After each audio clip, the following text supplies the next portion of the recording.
오늘 저는 시편 16편 11절 말씀을 가지고 생명의 길을 가라 이러한 제목으로 말씀을 나누겠습니다.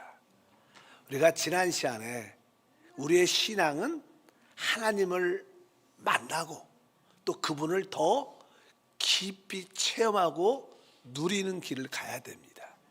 하나님을 만나는 길은 다양하지만 하나의 방향이 있죠. 그래서 첫 번째는 우리가 오직 믿음의 길을 통하여 하나님을 만나고 체험하고 누립니다.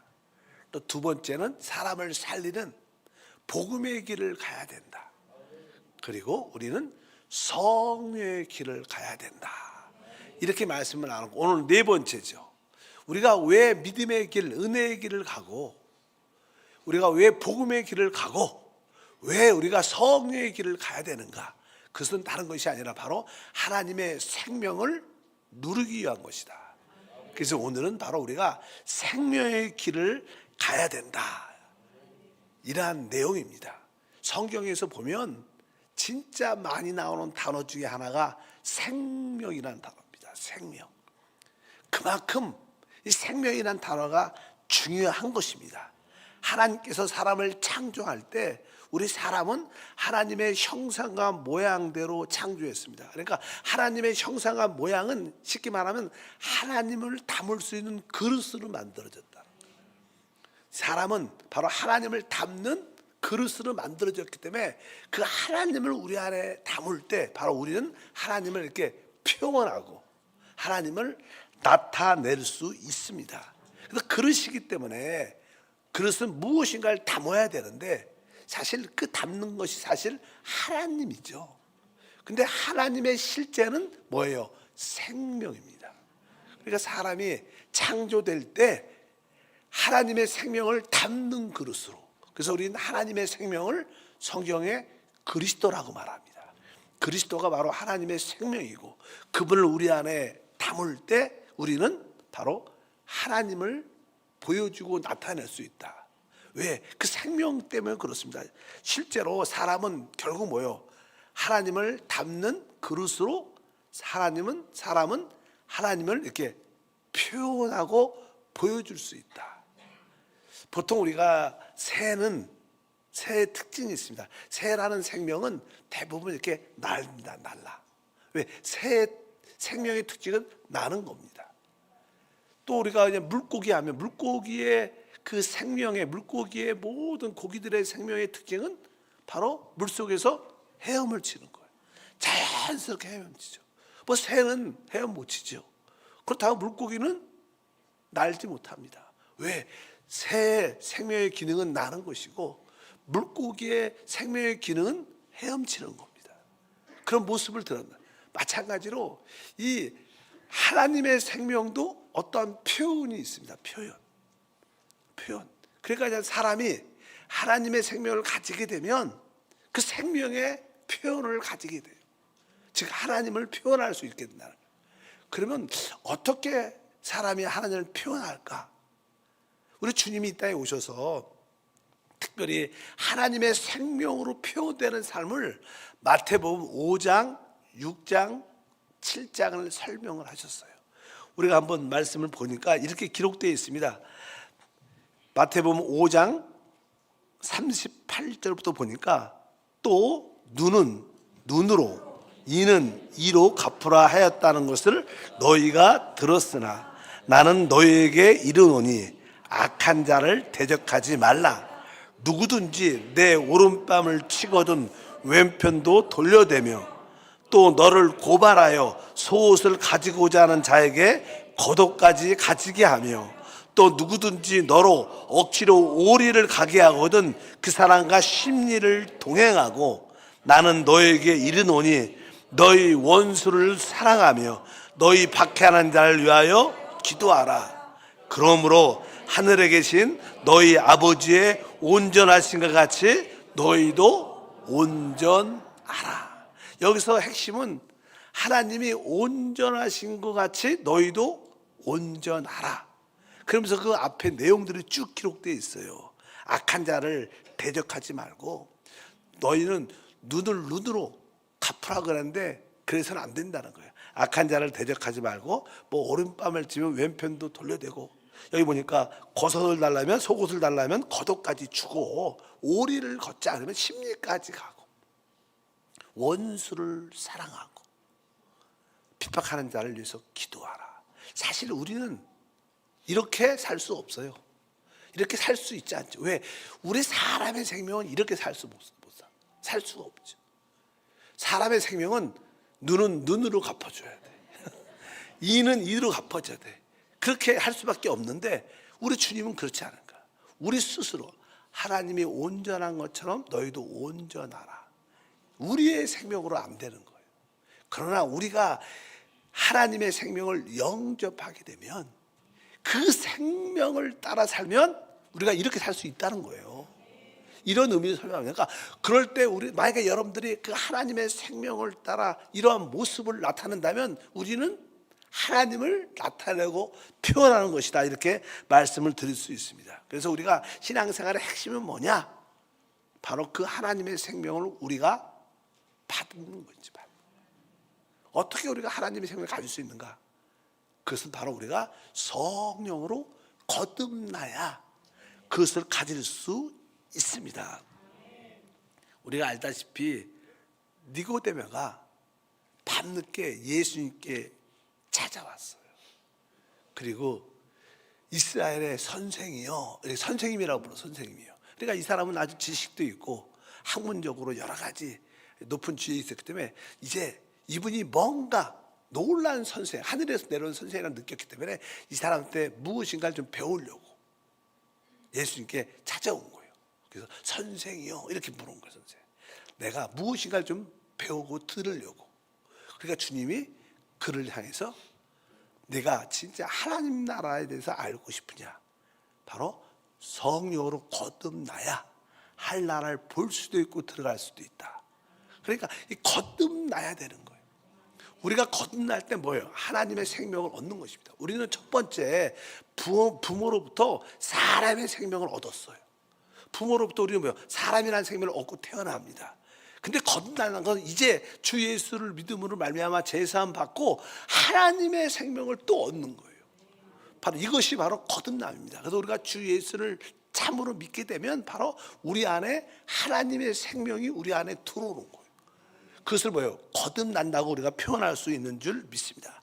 타락한 사람은 올바른 가르침을 갖고 조금 그의 행동을 개선하고 바뀐다고 달라지지 않습니다. 진짜 사람이 달라지는 길은 오직 거듭나야 하나님의 생명을 얻고 그 생명을 따라 살 때만이 진정으로 하나님을 표현하게 된다. 그래서 마태복음 5장, 6장, 7장에 대한 말씀을 쭉 읽어보면 우리가 할 수 없는, 어떻게 이렇게 살아? 살 수가 없어요. 그러나 우리가 하나님의 생명을 영접하고 그 생명을 따라 살면 결국 우리는 뭐예요? 하나님의 온전하신 것처럼 우리도 온전해질 수 있다. 이 뜻은 뭐예요? 하나님을 표현하게 된다. 그래서 생명을 따라 사는 것은 우리 신앙생활에서 너무나 중요한 것을 분명히 알아야 됩니다. 우리가 사실 하나님을 안다는 것, 하나님을 안다는 것은 바로 우리가 영접한 그 생명을 체험하는 거예요. 그리고 그 생명을 따라 살 때 진짜 하나님을 알고 하나님을 나타내게 된다. 많은 사람들이 하나님을 알고 싶어 하지만 대부분 사람들은 지식으로 하나님을 압니다. 그러나 주님은 바로 우리 안에 생명으로 오셔서 우리가 이 생명을 진짜 알고 체험해야 진짜 하나님을 아는 줄 믿습니다. 그래서 사도 바울은 나는 오직 그리스도와 십자가에 못 박힌 예수 그리스도 외에는 어떤 것도 알고 싶지 않다. 나는 오직 그리스도와 십자가에 못 박힌 예수를 전한다고 말씀했습니다. 여러분, 나도 나는 아무것도 모릅니다. 세상 지식도 모르지만 나는 내 안에 생명을 오신 예수를 압니다. 난 이 생명을 누리기를 원합니다. 나는 다른 건 몰라도 내 안에 오신 그 생명을 체험하기를 원합니다. 이럴 때 우리는 올바른 믿음의 길을 가게 되는 줄 믿습니다. 특별히 사도 요한도 이렇게 고백을 했습니다. 요한 1서 1장 1절에 보니까 태초부터 있는 생명의 말씀에 관하여 우리는 들은 바요 눈으로 본 바요 자세히 보고 우리의 손으로 만진 바라 이렇게 말씀했어요. 태초부터 있는 이 생명의 말씀이고 생명이니까 이 생명의 말씀 그리스도에 대해서 여기 보니까 들었고 눈으로 봤고 자세히 보고 우리 손으로도 만졌다는 거예요. 여러분들이 바로 그 생명, 우리 안에 영접된 생명의 말씀이신 그리스도를 어떻게 해요? 우리가 이 말씀처럼 들어야 되고 그분의 음성을 또 그분을 눈으로 봐야 되고 또 그분을 손으로 만진 바 체험이 돼야 된다. 그러니까 여러분 안에 영접된 예수 그리스도를 여러분들이 만지고 체험할 때 진정한 믿음의 길을 가게 되는 줄 믿습니다. 그래서 우리가 내적인 그리스도의 생명을 체험하면 우리에게 진정한 평강과 안식과 누림이 있는 것을 여러분들이 아시길 바랍니다. 그럴 때 우리는 하나님을 나타내고 하나님을 표현하는 그런 모습도 가지게 됩니다. 그래서 우리의 신앙생활의 핵심은 그리스도가 우리의 생명으로 실제로 거듭남을 통하여 오셨기 때문에 우리 안에 있는 이 생명을 따라 살아야 되는데, 이 생명을 따라 산다는 것은요, 다 모든 생명에는 어떠한 감각, 어떠한 느낌이 다 있어요. 여러분 안에 영접된 그 놀라운 생명에는 우리에게 어떠한 느낌을 줍니다. 그래서 우리는 내적인 깊은 곳에 그 느낌을 따라 사는 것이 얼마나 중요합니다. 여러분들이 내적인 느낌에 주의하지 않으면 여러분들은 참된 신앙생활이 될 수 없다고 분명히 아셔야 됩니다. 보통 세상 사람 이방인들과 우리 참된 크리스찬들과의 차이점이 무엇이냐? 세상 사람들은 자기의 어떤 지식, 배운 경험을 통해서 모든 것을 판단하지만 우리 참된 크리스찬들은 성령으로 거듭났기 때문에 우리 안에 영접된 생명이신 그리스도가 우리 안에 있기 때문에 이 생명의 느낌, 생명의 감각을 따라 모든 것을 해가는 삶이 돼야 돼요. 실제로 여기에 대해서 저는 말씀을 하는데 우리가 에베소서 4장 17절부터 읽어보니까 너희는 이방인이 그 마음에 허망한 것으로 행한 같이 행하지 말라. 그들의 총명이 어두워지고 그들 가운데 있는 무지함과 그들의 마음의 굳어짐으로 말미암아 하나님의 생명에서 떠나 있도다. 그들이 감각 없는 자가 되어 자신을 방탕에 방임하여 모든 더러운 것을 욕심으로 행하되, 여기 보니까 이 이방인들 같이 행하지 말라. 그들은 무지함과 그들의 마음의 굳어짐을 말미암아 하나님의 생명에서 떠나 있다. 그들에게는 하나님의 생명이 없다는 거예요. 그렇기 때문에 그들은 자기의 느낌을 따라 모든 것을 행한다는 거예요. 그래서 그 결과 자신을 방탕에 방임하여 모든 것을 욕심으로 행하되, 지난주 토요일 날 우리가 이제 하는 기독교적인 성 가치관 이런 강의를 권사님을 통해서 쭉 들었어요. 사실 우리가 자녀들을 어떤 성적으로 가치관을 심어주는 게 쉽지가 않습니다. 사실 부모들이 이렇게 말하고 어미 꾸짖고 그렇다고 해서 말을 듣느냐? 그렇지 않죠. 사실 우리 자녀들을 통제할 수 있는 길은 오직 딱 한 가지, 우리 안에 있는 성령입니다. 그 성령이 생명이신데 우리 안에 있는 그 생명의 느낌을 우리 자녀들이 이렇게 느낀다면, 인식한다면, 성령의 그런 감각을 가지고 있다면 그분이 우리를 통제하는 거예요. 그것이 처음에는 약해서 민감하고 잘 느낌이 약했지만 여러분들이 자꾸만 우리 안에 있는 그 생명의 느낌에 관심을 갖고 주의하게 되면 그분이 우리 안에서 통제해서 모든 것을 행하게 될 줄 믿습니다. 어떤 행위를 가질 때도 어떤 일을 할 때도 항상 외적인 판단이 아니라 나의 깊은 내적인 생명의 느낌을 돌이켜 봐야 돼요. 이 안에서 불편하고 편치 않으면 이것은 뭐예요? 하지 말라는 뜻입니다.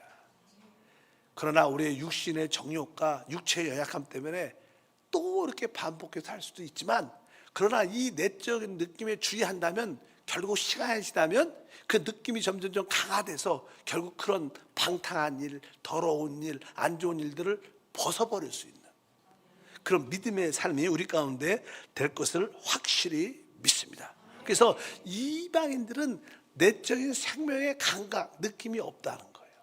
그러나 우리 믿는 사람들은 성령을 거듭났기 때문에 내적인 감각, 내적인 생명의 느낌이 우리 안에 있습니다. 따라할까요? 내 안에 생명의 느낌, 감각이 있습니다.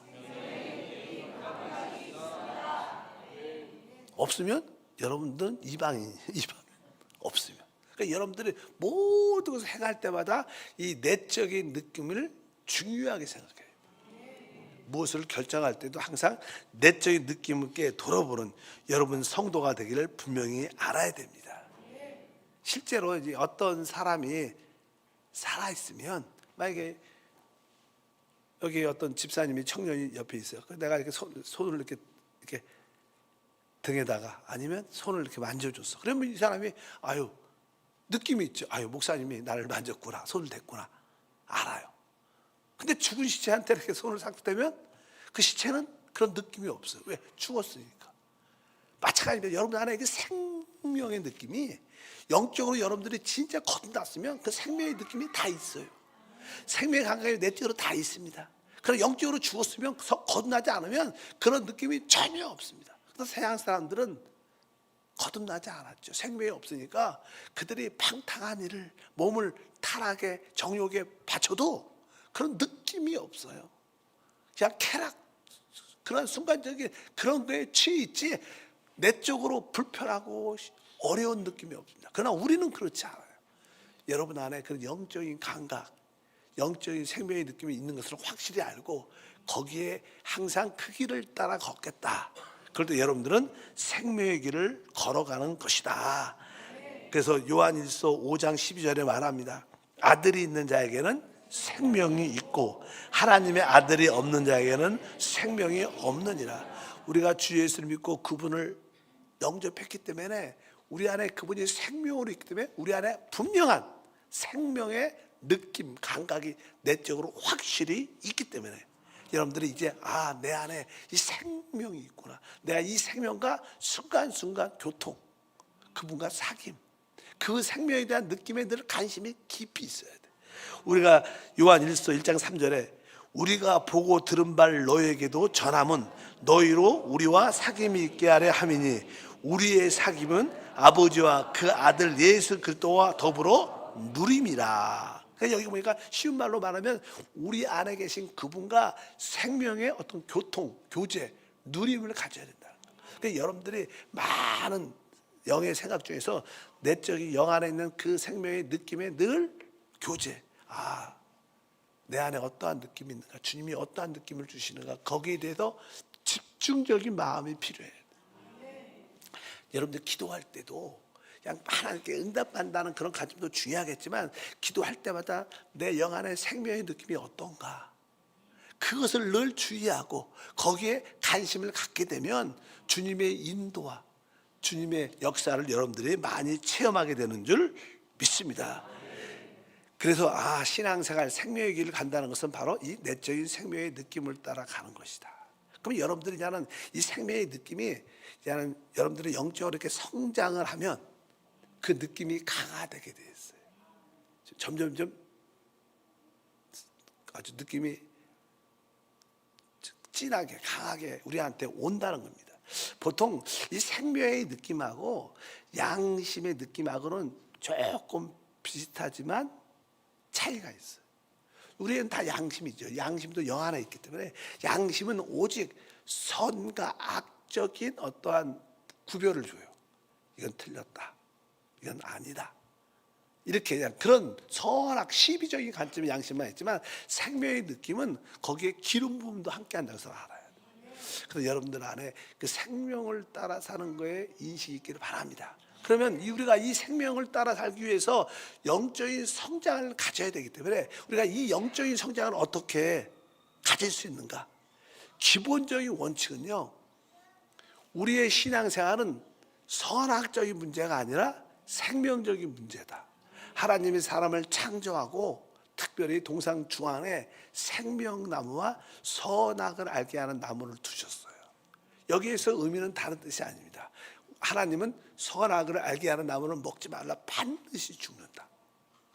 다른 말로 하나님은 바로 생명나무이신 그리스도를 우리가 영접하기를 원했다는 거예요. 그러니까 우리의 신앙생활의 핵심 무엇이냐? 항상 생명의 느낌을 주의하는 겁니다. 여러분들이 보통 일반적으로 세상의 모든 관점은 선과 악입니다. 옳고 그름이에요.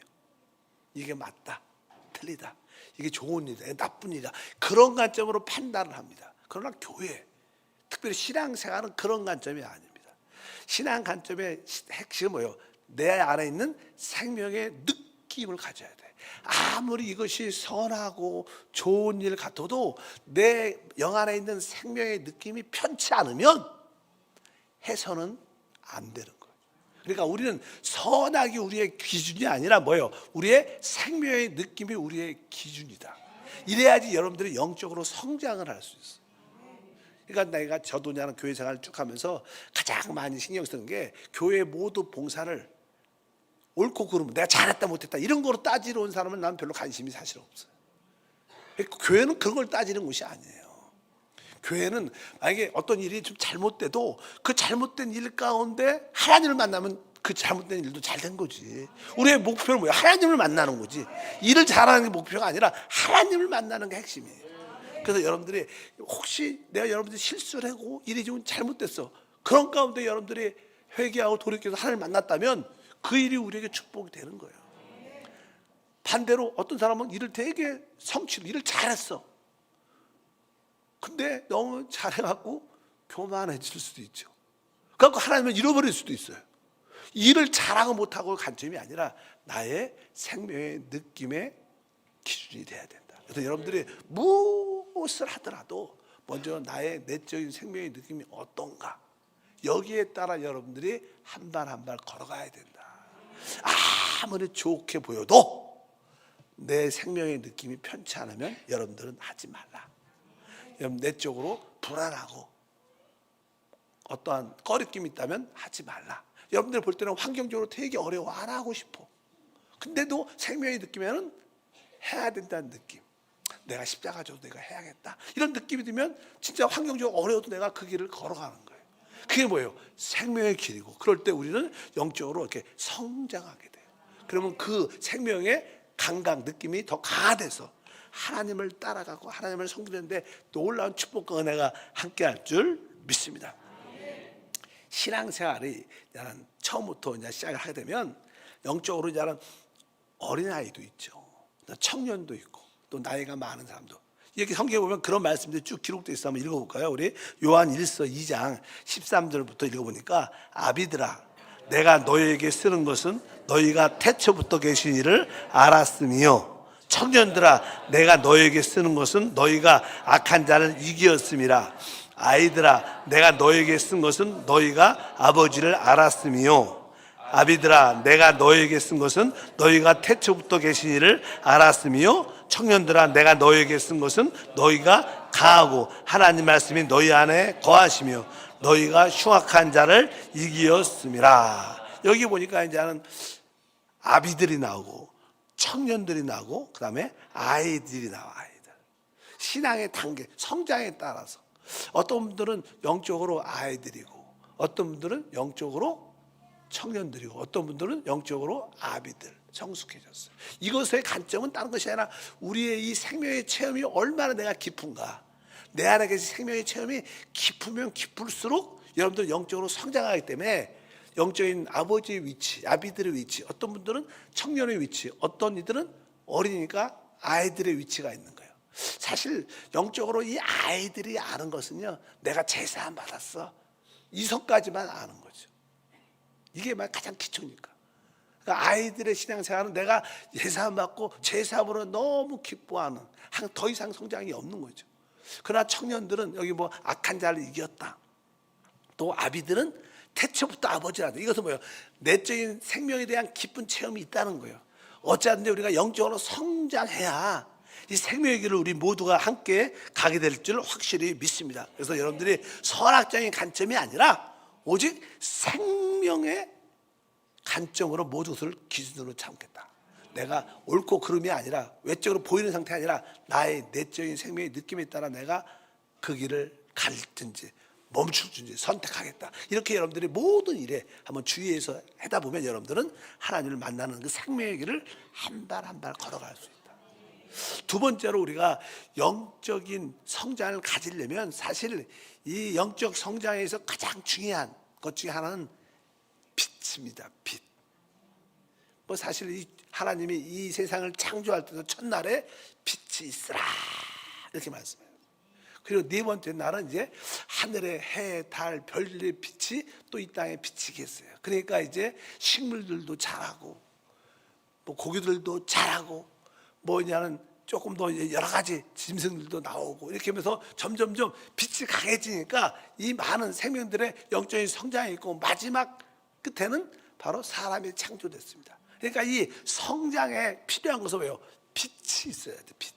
빛이 있을 때 우리는 영적인 생명의 성장을 가질 수 있습니다. 근데 뭐 빛이 뭐예요? 성경에 보면 하나님은 빛이시죠.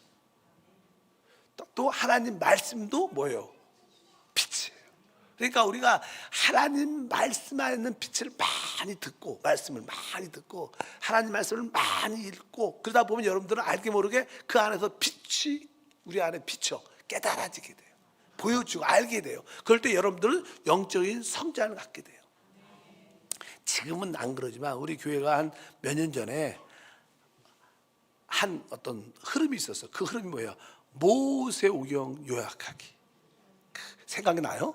한 번씩 더 해보시기 바랍니다. 모세오경을 창세기부터 이제 계속 모세오경을 우리 교구장이 또 이렇게 부탁도 하고 명령도 해서 요약하고 막 하는데 여러분들이 모세오경 정도를 이렇게 설교를 듣고 한번 요약하고 다시 한번 집중하려 요약하려면 또 몇 번씩 들어야죠. 그러면 여러분들이 하나님 말씀을 듣고 읽다 보면 뭐요? 여러분 안에 계속 뭐요? 빛이 들어오는 거예요.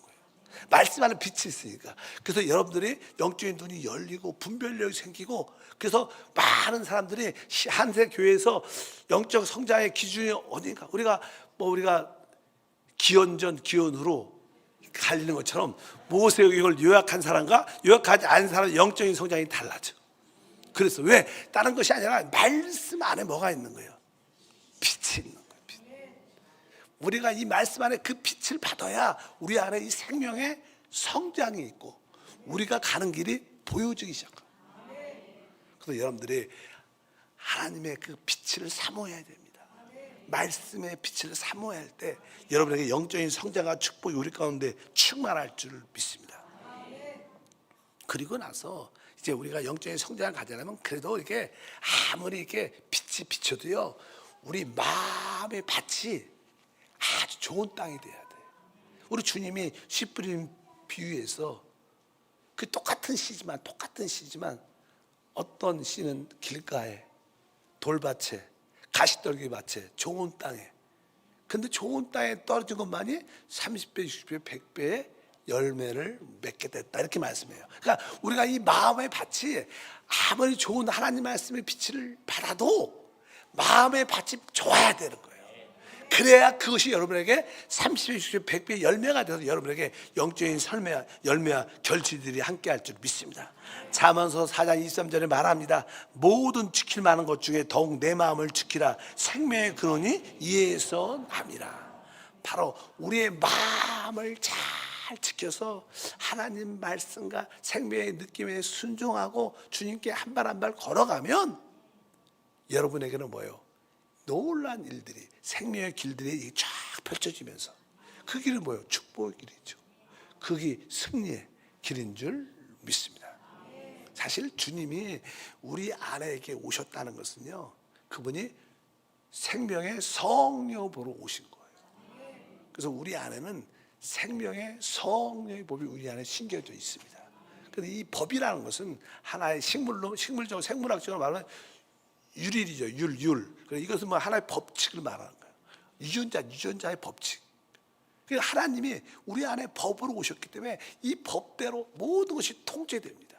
여기도 꽃도 있어요. 꽃도 아마 이 꽃에 어떠한 법칙이 있어요. 색깔을 이렇게 노란색으로 나고 또 옆으로 퍼지고 높이도 어느 정도로 제한 조절이 되겠어요. 여러분 뭐 생명이 이렇게 자라들더라도 나무들도 보면요 어느 선까지는 쫙 올라가지만 더 이상 안 올라가요. 이것도 다 나름대로 그 나무의 생명의 법에 규제가 있어요. 규제가 있는 모든 거. 너무나 높으로만 계속 자라면 문제가 생기고 너무 옆으로만 퍼져도 문제가 생기는 거예요. 또 가위를 너무 많이 맺어도 결국 문제가 생기는 거예요. 그래서 항상 모든 생명의 법에는 어떤 규제가 있습니다. 바로 우리 안에 생명의 성령의 법이 우리 안에 이미 심겨져 있습니다. 여러분들은 그 법에 나름대로 뭐 규제와 통제를 받을 때 여러분들은 그 길을 걸어가는 거예요. 여러분들이 생명의 성령의 법에 순종하시길 축복합니다. 우리가 너무나 잘 아는 로마서 8장 2절에 말하죠. 이는 그리스도 예수 안에 있는 생명의 성령의 법이 죄와 사망의 법에서 너를 해방하였음이라. 여러분 안에 바로 생명의 법이 있어요. 그 법에 어떠한 통제와 모든 조정을 받게 되면 바로 우리에게 놀라운 생명의 역사가 나타나기 시작합니다. 아까 말씀드렸어요. 우리 주님이 이 땅에 오신 목적은요, 우리가 하나님의 생명을 영접하고 그 생명을 마음껏 누릴 때 우리는 하나님을 표현하게 돼요. 하나님을 나타나게 돼. 하나님의 뜻과 목적을 이루게 됩니다. 그래서 우리가 가야 될 길을 최종적으로 뭐예요? 우리가 오직 생명의 길을 걸어가야 된다. 내가 이 내 안에 영접된 이 생명의 느낌에 깊은 관심 갖고 항상 기도할 때, 찬양할 때 내 안에 있는 생명의 느낌에 관심 갖고 주님이 얼마나 기뻐하시는지, 지금 찬양 가운데 주님이 나한테 무엇을 말씀하시는지, 나를 어떻게 인도하기를 원하시는지 내적인 깊은 주의를, 관심을 가져야 돼. 어떤 일을 할 때 항상 그런 느낌이 있어야 돼. 여러분들이 어떤 집을 산다, 어떤 물건을 산다 그러면 어떤 물건, 내 이 물건을 사러 갔어. 딱 잡고 어떻게 해야 돼요? 가격을 보지 말고 내적인 느낌을 봐야 돼. 주님 만졌습니다. 어떤 내적인 느낌을 한 번씩 돌아봐야 된다. 모든 게 왜 우리의 중심이 여기서 나와요. 그것이 생명이 바로 우리를 이끄는 축복의 길이다. 한 번씩 여러분들이 처음부터 한번 훈련을 해보십시오. 내가 이 생명의 느낌에 주의하겠다. 아까 선악적인 판단의 기준을 갖지 말고 생명의 느낌이 나의 기준이 된다. 그래서 뭘 판단하기 전에 다 환경과 사람도 바라보지 말고 내적인 느낌. 젊은이들은 이렇게 저는 어떤 형제와 자매가 이렇게 한번 서로 소개받아서 이렇게 만날 때 얼굴을 보지 말고 그냥 눈을 감고 가슴에 손을 대고 생명의 느낌이 어떤가. 그러고 나서 얼굴을 보시고, 그러고 나서 그래야지 모든 게 그냥 어떤 사람은 전혀 생명의 느낌을 안 보고 그냥 얼굴만 보고. 누가 그래요? 이게 좀 남자 이야기인데 안 좋죠. 젊은 애들은 기준이 뭐냐? 첫째, 이쁘고, 둘째, 이쁘고, 셋째, 남자들은 다 그렇다는 거예요. 그러니까 늑대라는 소리를 듣죠. 그러니까 근데 뭐 저도 남자지 모든 남자들은 다 그래. 너무 그러지 말고 여러분들 내적인 느낌, 주여. 얼굴이 아니라 내적인 느낌입니다. 주여. 얼굴이 아니라 내적인 느낌입니다. 주여. 우리 아내들도 돈이 아니라 내적인 느낌입니다. 남편이 뭘 얘기하면 돈이 아니라 내적인 느낌입니다. 항상 그렇게 모든 것을 내적인 느낌에 주의해요. 그러다 보면 여러분들의 그 인식이 강해지면 그 생명의 법에 어떠한 통제가 있어. 하지 말라, 하라. 그때 여러분들이 그 길을 가면 여러분들은 어떤 길로 가요? 생명의 길을 제대로 가는 거예요. 그 길이 하나님을 만나고요, 그분을 깊이 체험하고 누리는 최고의 행복. 오늘 말씀에도 앞에 기쁨과 즐거움이 있는 최고의 삶이 될 줄 믿습니다. 거룩하신 하나님 감사합니다. 하나님을 만나고 더 깊이 체험하고 누리는 길은 바로 생명의 길을 가는 것입니다. 우리가 거듭남으로 우리 안에 그 놀라운 생명을 영접했습니다. 이제 우리가 이 생명을 따라 살 때 하나님의 온전하신 같이 우리도 하나님의 온전함을 나타낼 수 있음을 믿습니다. 이제 모든 것을 행할 때마다 이 생명의 느낌에 주의하고 집중하고 거기에 따라 한 발 한 발 걸어갈 수 있는 우리 모두가 되게 도와 주시옵소서. 선악적인 기준이 아닙니다. 생명의 느낌이 기준이 되게 도와주옵소서. 또 생명의 법에 규제와 통제를 받게 도와주시고, 이러한 느낌이 강화되도록 말씀을 읽고 말씀을 받아들여 말씀 안에 있는 빛으로 충만하게 하소서. 주 예수 이름으로 기도함.